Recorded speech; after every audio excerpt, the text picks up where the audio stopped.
Morning বন্ধুরা, বিএনডিএন ব্লগসে তোমাদের সকলকে ওয়েলকাম জানিয়ে শুরু করছি আবার একটি নতুন ব্লগ। এখন বাজে ঘড়িতে সকাল 9টা। এখন থেকে তোমাদের সাথে আমি আমার ব্লগটি শুরু করছি। আর আজকে আমি তোমাদেরকে রান্নাঘর থেকে ভিডিওটি করা শুরু করলাম, কারণ সকালের বাসি কাজগুলো অফ ক্যামেরা সব কিছু করে নিয়েছিলাম। যেহেতু আমি এক জায়গায় আজকে বেরোবো, খুব টাইমের মধ্যে বেরোবো, আমাদের টাইম দিয়েছে 2:30টার সময় যেতে হবে। তো 2:30টার 10 মিনিট আগে আমাকে বেরোতে হবে। একদম ঘড়ির কাঁটা দেখে টাইম করে বেরোলে চলবে না, কারণ যেহেতু বাচ্চা কাচ্চা নিয়ে বেরোবো, তাই টাইমের আগে কাজগুলোকে সেরে নিতে হবে।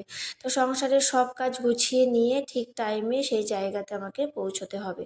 তো সেই জন্যই রান্নাটা খুব তাড়াতাড়ি করে নিচ্ছে। আর মেয়েকে বললাম, তুই এদিকে তোর কাজগুলো তুই সেরে নে। ওকে বললাম স্নান করে নে, আর আমি এদিকে রান্নাগুলো করে নিই। তো মেয়ে বলছে, না আম্মা, তোমাকে রান্না করতে হবে না, বাবা যেহেতু ডিউটিতে আছে, বাবাকে বলো হোটেলে খেয়ে নেবে, আর আমরা কিছু একটা খেয়ে বেরিয়ে পড়বো। তো ভাবলাম না, যেহেতু আমাকে রান্নাটা করতেই হবে, এখন না করলেও রাতে এসে করতে হবে। আর ওখান থেকে রাতের বেলায় এসে না আর ওই রান্না করতে আর ইচ্ছে হবে না। তো ভাবলাম একবারে রান্নাটা করে রেখে যাই, রাতে শুধু ভাতটা নামিয়ে নেবো, তাহলেই হয়ে যাবে। তো সেই জন্য রান্নাটা করে নিচ্ছি। আর আগের দিনের মাংস রান্না করা ছিল, বেশ কষানোই ছিল, সেটাতে একটু জল দিয়ে একটু ঝোল দিয়ে আর কি ফুটিয়ে মশলা দিয়ে নামিয়ে নেবো। তো সেই জন্য আর সেরকম রান্নার আজকে অতটা চাপ নেই। এই কাটি কচুর তরকারিটা করছি একটু কাঁচা পাকা লঙ্কা দিয়ে, আর একটু ডাল বসিয়েছি।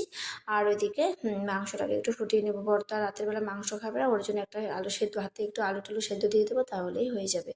তো রান্নাটা প্রায় হয়ে এসছে। আর এই গাঁঠি কচুগুলো খুব সুন্দরভাবে সেদ্ধ হয়ে যায়। আর গাঁঠি কচু যেভাবে রান্না করি না কেন, আমার খেতে ভীষণ ভালো লাগে। তো ভীষণই ভালোবাসি এই কচুটা খেতে। এটা এটা যদি গোল গোল করে কেটে সেদ্ধ করে একটু ভাজা করা যায়, সেটা আরও বেশি খেতে ভালো লাগে। তো মাঝে মধ্যে আমি ওটাও করি, খেতে গরম ভাতে খেতে বেশ ভালো লাগে। তো এই দেখো রান্নাটা প্রায় হয়ে এসছে। আর ওদিকে মেয়েকে পাঠিয়েছি স্নান করানোর জন্য, আর ছেলেকে সকালে খাইয়ে দিয়েছি। মা ছেলেকে স্নান ঘুম পাড়িয়ে দিয়েছে। ঘুম থেকে তুলে ওকে স্নান করে দেবে, খাইয়ে দিলেই ও রেডি হয়ে যাবে। আর যতক্ষণ ও ঘুমিয়ে আছে ততক্ষণ আমাকে কাজগুলো করতে হবে, আর মেয়েকে ওদিকে আমাকে রেডি করাতে হবে। তো মেয়ে স্নানে চলে গেছে, এদিকে আমার রান্নাটাও কমপ্লিট হয়ে গেছে। এখানে একটু ভাজা মশলা দিয়ে আমি একটু নাড়িয়ে নামিয়ে নেব। তো ডালটা ওদিকে ফুটে গেছে, ডালটা তো একটু সোমবারিতে দিয়ে দেবো। তো এবারে দেখো রান্না কমপ্লিট। তো এই যে গাঁটি কচুর তরকারিটা নামিয়ে নিলাম, সেই কড়াইতে আমি মাংসটা ঢেলে একটু জল দিয়ে মাংসটাকে একটু ফুটিয়ে নেব। মাংসটা ফুটে গেলে তার মধ্যে একটু মশলা দিয়ে দেবো। আর আজকে ছেলের জন্য সেরকম কিছু করিনি, ছেলের জন্য ডাল আর আলু ভাজা করেছি, কারণ আলু ভাজা আর ডাল দিয়ে ছেলেকে খাওয়াবো। আজকে আর কোনো মাছ টাছ রান্না করা হয়নি। আর এখান থেকে মাংস যে রান্নাটা ছিল, সেই মাংসর থেকে এক টুকরো মাংস ওকে তুলে খাওয়াবো। মাঝে মধ্যে একটু ঝালও খাওয়াই, কারণ কি বলতো, একদম ঝাল না খেলে না তার একটা অভ্যেস হয়ে যাবে যে ঝালটার করে খেতে চাইবে না। তো মাঝে মাঝে আমাদের রান্না যে হয়, সেই রান্নার থেকেও একটু করে খাইয়ে দিই। তো আজকে ওকে আলু ভাজা আর এই মাংস দিয়ে খাওয়ানো হবে। আর ওই আমি এদিকে স্নান করে নিয়েছি, রান্নাও কমপ্লিট, স্নান করে রেডি হতে চলে এসেছি। আর এদিকে ছেলেকে খাইয়ে স্নান করে দিয়েছিলাম, সে চলে গেছে মার সাথে নিচে, কারণ টোটো দাদা চলে এসছে। সেই টোটো দাদা এসে ফোন করার পরে মাকে বললাম, তুমি নিচে চলে যাও ওকে নিয়ে, না হলে মেয়েকে রেডি করাতে পারবো না। তো আমরা মেয়েকেও রেডি করে নিয়েছিলাম, শাড়ি টাড়ি পরিয়ে চুল বেঁধে দিয়েছি। আর এদিকে আমিও তাড়াতাড়ি করে রেডি হয়ে নিয়েছি। কোনো রকমভাবে মাথায় একটু ক্লিপটা লাগিয়ে স্নান করে বেরিয়ে পড়লাম, কারণ এদিকে ঘড়ির কাঁটা তো ঘুরেই যাচ্ছে, সময় তো কেউর জন্য থেমে থাকবে না। ঘড়ির কাঁটার কাজ করছে, এদিকে আমি আমার কাজ করে তাড়াতাড়ি করে বেরিয়ে চলে এলাম। তো এই যে দেখো শেষমেশে একদম বেরিয়ে চলে এসেছি, 10 মিনিট আগেই বেরিয়েছিলাম, কারণ একদম টাইমে বেরোলে হবে না, যেহেতু ছেলে মেয়ে নিয়ে বেরোচ্ছি। তো রাস্তার একটা ব্যাপার, সেজন্য যেখানে যাইস ঠিক টাইমে সেরকমভাবে বেরোলে চলবে না, কারণ তার থেকে 10 মিনিট আগে বেরোলে আমি মনে করি সেটাই ভালো। তো এই যে দেখো চলে এসেছে। আর মেয়ে ভীষণ নার্ভাস ফিল করছে। মেয়ে বলছে, মা আজকে আমি কি করব, কারণ আগের দিন মেয়ের ভীষণ জ্বর ছিল। তো জ্বর নিয়ে সে আজকে প্রোগ্রামটা অ্যাটেন্ড করছে। তো আমি ওকে একটু সাহস দিচ্ছি, যা কিছু হবে না, জ্বর তো এখন নেই, আর দেখবি সবাই করবে তোর মতো করে, তুই তো আর একা করছিস না।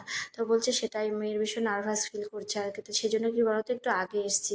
যদি আগে এসে সবার সাথে যখন একটু কথা বলবে, সবার সাথে একটু বসবে, তখন দেখবে ওর মনটা মনের যে ভিতরে ভয়টা আছে সেটা কেটে যাবে।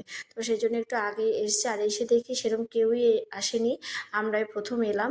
তো একদম দেখো ভিতরটা একদম ফাঁকা পুরো, ওরা সব রেডি করছে আর কি, সব কিছু রেডি হচ্ছে।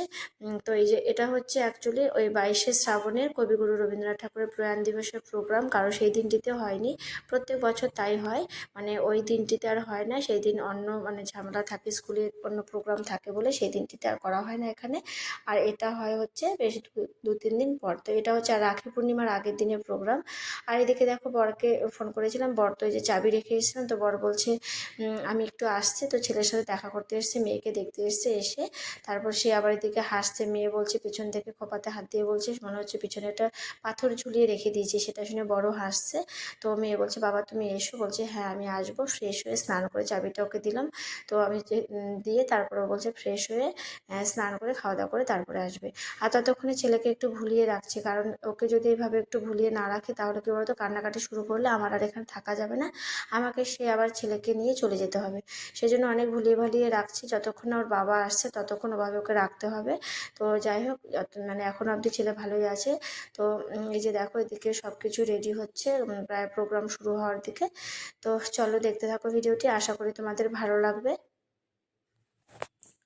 তো একদম এই যে শুরু হয়ে গেল ওদের প্রোগ্রাম, আর এদিকে আমার বড় চলে এসছে।